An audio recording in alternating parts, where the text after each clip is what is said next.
Hi welcome to it matters. నిత్య జీవితంలో మనం వాడే కొన్ని వస్తువులతో ఉపయోగాలే కాదు కొన్ని సమస్యలు ఉంటాయి. కాసేపటి అవసరం కోసం వినియోగించే వాటర్ హీటర్తో దుష్ప్రభావాలు ఖాయమంటున్నారు నిపుణులు.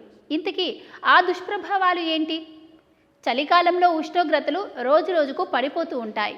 చలి నుండి రక్షించుకోవడానికి మనలో చాలామంది గదిలో హీటర్లను ఉంచుతూ ఉంటారు. ఇలా గదిలో హీటర్లను ఉంచడం వల్ల ఉష్ణోగ్రత పెరుగుతుంది, కాస్త చలి తగ్గుతుంది. ఈ మధ్య ఎక్కువ మంది వీటిని వాడుతున్నారు. అయితే అతిగా హీటర్లను వాడడం వల్ల మనం అనేక దుష్ప్రభావాలను ఎదుర్కోవాల్సి వస్తుందని నిపుణులు చెబుతున్నారు. హీటర్లను ఉపయోగించడం వల్ల, ముఖ్యంగా పెద్ద పరిమాణంలో ఉన్న హీటర్లను ఉపయోగించడం వల్ల గాల్లో కార్బన్ మోనాక్సైడ్ మరియు నైట్రోజన్ డయాక్సైడ్ పొగలు పెరుగుతాయి. దీనివల్ల అనేక అనారోగ్య సమస్యలు వస్తాయని నిపుణులు చెబుతున్నారు.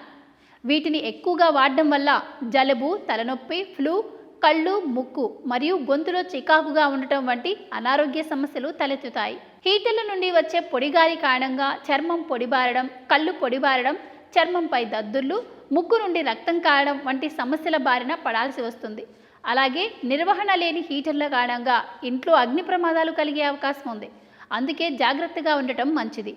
హీటర్ల వైర్లు సరిగ్గా ఉన్నాయా లేదా అని తరచూ పరీక్షించుకుంటూ ఉండాలి. అలాగే గదిలో ఉంచే హీటర్లు, గ్యాస్ మరియు కిరోసిన్తో నడిపే హీటర్లు నైట్రోజన్ ఆక్సైడ్ మరియు సల్ఫర్ డయాక్సైడ్ వంటి వాయువులను గాల్లోకి వదులుతాయి. వీటి వల్ల ఉబ్బసం, అలర్జీ వంటి శ్వాస సమస్యలను మరింత ఎక్కువ చేస్తాయి. అదేవిధంగా హీటర్లను వాడడం, వాటి నుండి వచ్చే పొడిగాలి కారణంగా కళ్ళు ఎర్రగా మారడం, కంటిలో దురద వంటి సమస్యలను ఎదుర్కోవాల్సి వస్తుంది.